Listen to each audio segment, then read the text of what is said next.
pemeriksaan, dan dalam waktu kurang lebih 1 minggu ke depan penyidik diharapkan telah selesai menuntaskan berkas perkaranya. Diharapkan jika tidak ada halangan, apabila tidak ada hambatan pemeriksaan saksi ahli lain yang dituangkan dalam berita acara, maka dalam waktu 1 minggu ke depan itu akan dituntaskan proses penyusunan berkas perkara untuk dapat dilaksanakan penyerahan tahap ke-1 kepada jaksa penuntut umum. Itu adalah target penyidik yang diharapkan bisa dilakukan dalam 1 minggu, 2 minggu. Untuk mengetahui situasi terkini di lokasi pemeriksaan Ahok di Mabes Polri, kita akan bergabung dengan reporter Cikal Multazam. Ya Cikal, apakah Basuki Cahayapurnama atau Ahok sudah datang? Rara, tidak lama lagi dijadwalkan Gubernur DKI Jakarta Petahana Basuki Cahayapurnama akan datang atau tiba di Mabes Polri sebagai untuk pertama kalinya pemeriksaan sebagai tersangka dalam kasus dugaan penistaan agama. Tidak lama lagi dijadwalkan Basuki Cahayapurnama atau Ahok akan tiba di Mabes Polri. Kita akan berbincang langsung dengan Ketua Tim Kuasa Hukum dari Basuki Cahayapurnama, ada Bang Sirap Rayuna. Selamat pagi. Pagi, Assalamualaikum warahmatullahi wabarakatuh. Sira, bagaimana persiapan tim kuasa hukum dalam menjalani pemeriksaan Ahok sebagai tersangka untuk pertama kalinya ini? Saya kira tidak ada persiapan yang khusus dari kami karena kasus seperti ini kan sudah beberapa kasus sebelumnya terjadi di bangsa ini. Nah, sehingga proses hari ini kami mendampingi Pak Basuki Cahayapurnama untuk memenuhi undangan dari penyidik ya, untuk dimintai keterangan dalam kedudukan beliau dalam status sebagai tersangka. Nah, saya kira hari ini itu lebih pada bagaimana menyempurnakan keterangan-keterangan sebelumnya pada saat dilakukan penyelidikan. Nah, tidak ada hal yang luar biasa yang akan muncul nanti dalam proses dimintai keterangan tersebut gitu. Kalau untuk kondisi, kita katakanlah kondisi psikis dari Pak Ahok ini, siap tidak secara mental untuk menghadapi pemeriksaan kali ini? Saya kira hadirnya beliau pagi ini kan menunjukkan dari kesiapan segala hal ya, baik itu fisik maupun mental beliau. Beliau sudah selalu mengatakan kepada saya bahwa kami siap, kami sebagai warga negara patuh untuk mengikuti proses hukum ini. Kami apapun keputusannya kami akan hormati dan hargai itu gitu. Artinya beliau sebagai warga negara yang baik, mau tidak mau dia harus siap dalam berbagai dimensi baik fisik maupun mental. Saya mungkin sudah ada koordinasi mungkin dengan kepolisian mengenai fokus apa saja pemeriksaan atau hal apa saja yang akan ditanyakan kepada Pak Ahok pada hari ini, Pak? Ya, karena hari ini kan sesungguhnya melanjutkan dari proses penyelidikan yang sudah dilakukan yang berakhir pada gelar perkara yang kemudian menetapkan Pak Ahok sebagai tersangka ya kan. Nah, hari ini saya kira tidak akan jauh dari bagaimana menyempurnakan berbagai keterangan yang saya kira sebelumnya sudah disampaikan, mana hal yang perlu dipertajam, ditambah dan sebagainya, saya kira itu. Oke, untuk yang mendampingi Pak Ahok untuk hari ini ada siapa saja, Pak? Ada sekitar 15 orang lah. Ya. Itu saya sendiri sebagai ketua tim, ada Pak Bu Vivi, Bu Fani, kemudian ada Badrul Munir, Diarson, Pak Sandi, kemudian yang lain-lain lah. Saya kira itu. Kemudian kita masih menunggu ya kedatangan Pak Ahok kali ini. Cuma saya mau ada pertanyaan lagi, Pak. Kemudian muncul beberapa desakan ini. Ada beberapa permintaan bahwa Pak Ahok polisian diminta untuk menahan Pak Ahok. Sikap dari tim kuasa hukum sendiri seperti apa? Saya kira itu kewenangan penyidik.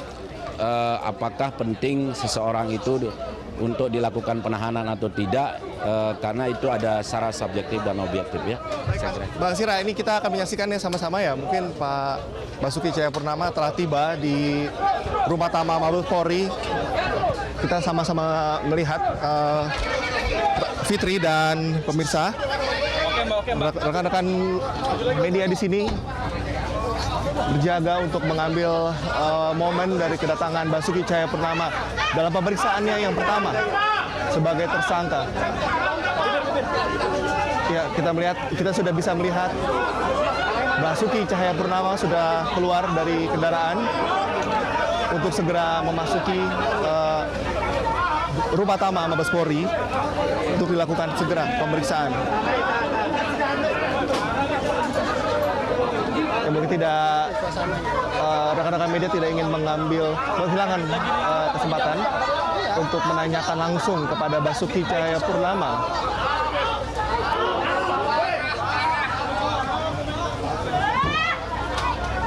Ini mungkin sama seperti pemeriksaan sebelumnya, sebelum Ahok ditetapkan sebagai tersangka, ia tidak menyampaikan keterangan apapun kepada media karena memang sudah ada koordinasi dengan pihak penyelidik pada saat itu dan saat ini dengan para penyidik. Nampaknya Basuki Cahayapurnama telah memasuki ruangan pemeriksaan di Rupatama Mabes Polri.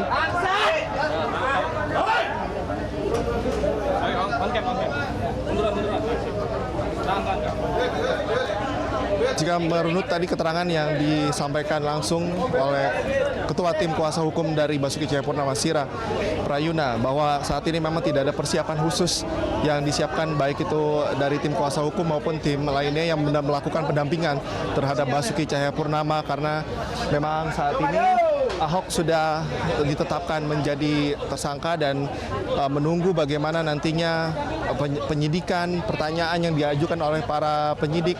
Kemudian tadi juga saya sempat kembali, tadi kita sama-sama dengarkan pernyataan bahwa secara psikis, secara mental Basuki Cahayapurnama telah siap untuk menjalani pemeriksaan kali ini.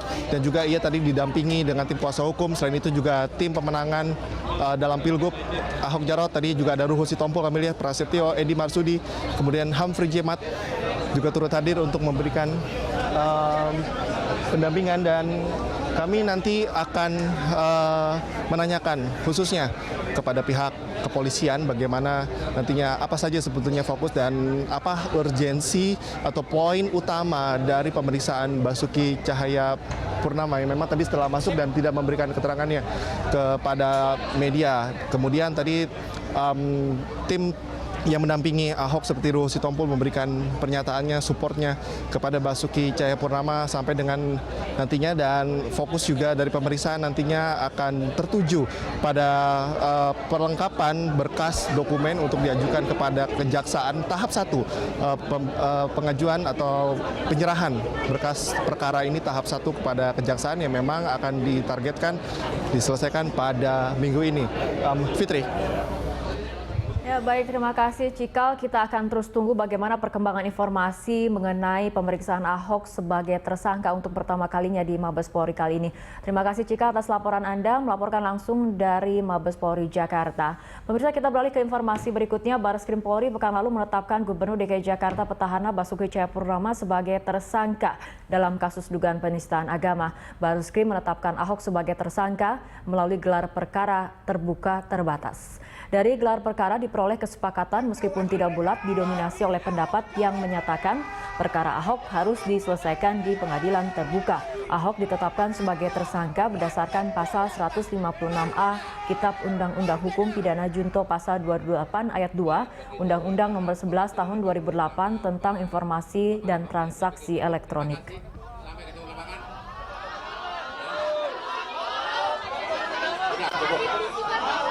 Meskipun tidak bulat, namun didominasi oleh pendapat yang menyatakan perkara ini harus diselesaikan di peradilan yang terbuka. Konsekuensinya, proses penyelidikan ini akan ditingkatkan ke tahap penyidikan. Dengan menetapkan Saudara Insinyur Basuki Cahayapurnama MM alias Ahok sebagai tersangka dan melakukan tindakan pencegahan untuk tidak meninggalkan wilayah Republik Indonesia. Selanjutnya mulai hari ini akan diterbitkan surat perintah penyidikan dan selanjutnya tim penyidik akan melakukan kegiatan penyidikan kemudian meneruskan perkaranya ke Jaksa Penuntut Umum secepatnya. Demikian, terima kasih. Wassalamualaikum warahmatullahi wabarakatuh. Dalam sistem hukum di Indonesia, kasus penistaan agama diatur pada pasal 1 Undang-Undang Nomor 1 PNPS 1965 tentang pencegahan penyalahgunaan dan atau penodaan agama. Pasal tersebut mengatur bahwa setiap orang dilarang dengan sengaja di muka umum menceritakan, menganjurkan dan mengusahakan dukungan umum untuk melakukan penafsiran tentang suatu agama di Indonesia atau melakukan kegiatan-kegiatan keagamaan yang menyerupai kegiatan keagamaan. Kemudian pasal 4 Undang-Undang Pencegahan Penodaan Agama memasukkan pasal baru dalam Kitab Undang-Undang Hukum Pidana KUHP, yakni pasal 156A. Pasal ini mengatur orang yang dengan sengaja bicara atau berbuat di depan umum melakukan penyalahgunaan, penodaan terhadap suatu agama di Indonesia dengan maksud mendorong orang meninggalkan agama. Dapat dipidana penjara selama-lamanya 5 tahun.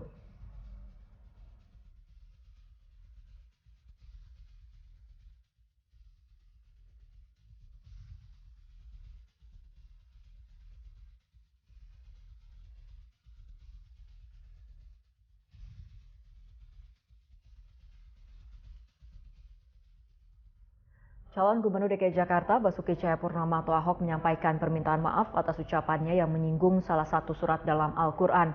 Ahok pun bertekad akan memperbaiki sikap dan ucapannya agar lebih baik ke depannya. Hal itu diungkapkan Ahok kepada seorang lansia yang datang ke rumah Lembang dalam kondisi sakit. Meski sakit, lansia tersebut sangat antusias memberi semangat kepada Ahok. Ahok pun yang semula duduk di kursi rela turun dari panggung untuk dapat berdialog langsung dengan lansia tersebut. Ahok menyadari sikap dan ucapannya selama ini memang kasar dan arogan. Cagup nomor urut 2 itu pun berjanji akan mengubah sikapnya dan meminta semua pendukung mendoakannya untuk dapat berubah menjadi lebih baik. Dibayar APBN, Anda nggak boleh APBN, apa masalah 2 atau 3 kali. Jadi anak yang saya udah ikutin beberapa nasihat teman-teman orang tua dari muda, ya memang saya harus memperbaiki sikap saya, Pak. Melalui peristiwa ini ya saya menyadari memang mungkin bawaan saya itu orang lihat itu mau kapok kayak gitu, Pak. Kita suka nantangin orang juga, Pak. Ya kadang-kadang saya udah renungkan, ya kita dikasih fisik yang kuat, yang baik, bukan buat nantang untuk berantem juga gitu, Pak. Ya saya pikir itu yang saya lagi berusaha, Pak, minta dukungan doanya supaya ini selamanya bisa berubah lebih baik, Pak. Hari ini penyidik kepolisian memeriksa Gubernur DKI Jakarta nonaktif Basuki Cahayapurnama yang telah ditetapkan sebagai tersangka dugaan penistaan agama. Berikut kronologi kasus yang bermulai dari pernyataan Ahok di hadapan warga di Kepulauan Seribu pada 27 September 2016 silam.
Polisi telah menerima sejumlah laporan terkait pidato Ahok di Kepulauan Seribu. Presiden Joko Widodo telah meminta polisi menangani kasus dugaan penistaan agama tersebut secara transparan. Polri telah menerima 11 laporan sejak cuplikan video pidato Gubernur Petahana Basuki Cahayapurnama di Kepulauan Seribu menyebar luas ke publik. Seluruh laporan tersebut menyebutkan Ahok diduga telah melakukan tindak penodaan agama. Pasca laporan itu, gelombang unjuk rasa yang menuntut percepatan proses hukum Ahok meluas. Puncaknya, sejumlah elemen masyarakat berunjuk rasa di kawasan Istana Jumat 4 November 2016. Unjuk rasa itu berujung ricuh. Tercatat 21 kendaraan baik milik TNI, Polri ataupun umum dirusak dan ada 3 kendaraan yang dibakar. Sementara itu, demonstran yang mengalami luka berjumlah 250 orang. Sebanyak 100 orang di luar demonstran juga mengalami luka, terdiri dari 79 personel Polri, 15 masyarakat umum, 5 personel TNI, dan 1 personel pemadam kebakaran. Meski ricuh, perwakilan demonstran sempat berdialog dengan Wapres Yusuf Kala. Kedua pihak bersepakat proses hukum atas Basuki dipercepat.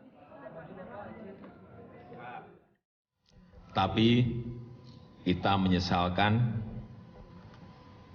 kejadian Mbak Isa yang seharusnya bubar, tetapi menjadi rusuh. Dan ini kita lihat telah ditunggangi oleh aktor-aktor politik yang memanfaatkan situasi. Presiden Joko Widodo menuding ada aktor politik yang menunggangi aksi unjuk rasa itu. Presiden pun harus segera turun tangan untuk mempercepat pengusutan kasus Ahok. Usai bertemu dengan Kapolri Tito Karnavian Minggu malam kemarin, Presiden memerintahkan Kapolri untuk mengusut kasus Ahok secara transparan. Termasuk gelar perkara bisa disiarkan secara langsung melalui televisi. Sebetulnya, menurut Kapolri, proses gelar perkara yang terbuka ini tidak lazim dilakukan oleh kepolisian. Namun demi transparansi, Kapolri harus menjalankan proses hukum Ahok secara terbuka.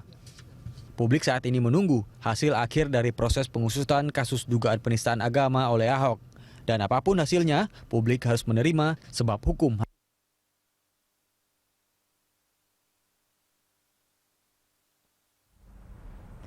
Gubernur nonaktif Basuki Cahayapurnama atau Ahok telah tiba di Mabes Polri Jakarta. Ahok datang ditemani sejumlah kuasa hukumnya.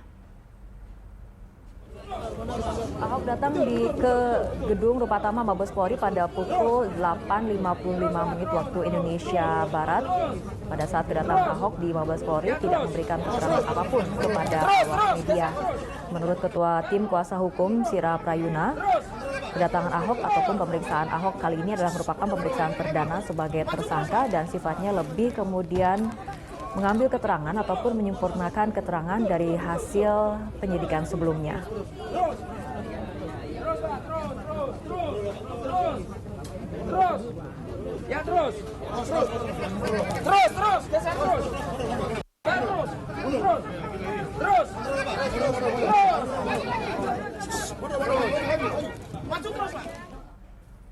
Juru bicara tim pemenangan Ahok Jarot, Ruhut Sitompul menyatakan meskipun kini Ahok berstatus sebagai tersangka dan harus menjalani proses hukum, namun dukungan terhadap Ahok tidak pernah surut. Menurutnya kini ada ratusan pengacara siap membantu Ahok sebagai penasihat hukum.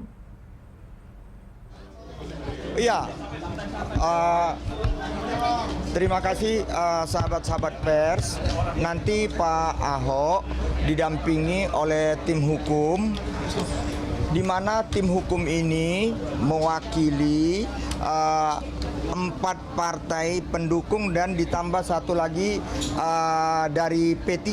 Kita tahu kan P3 ada 2, dari Pak Ian Farid, ya. Nanti ada Hempri Jemat yang tadi datang bersama saya.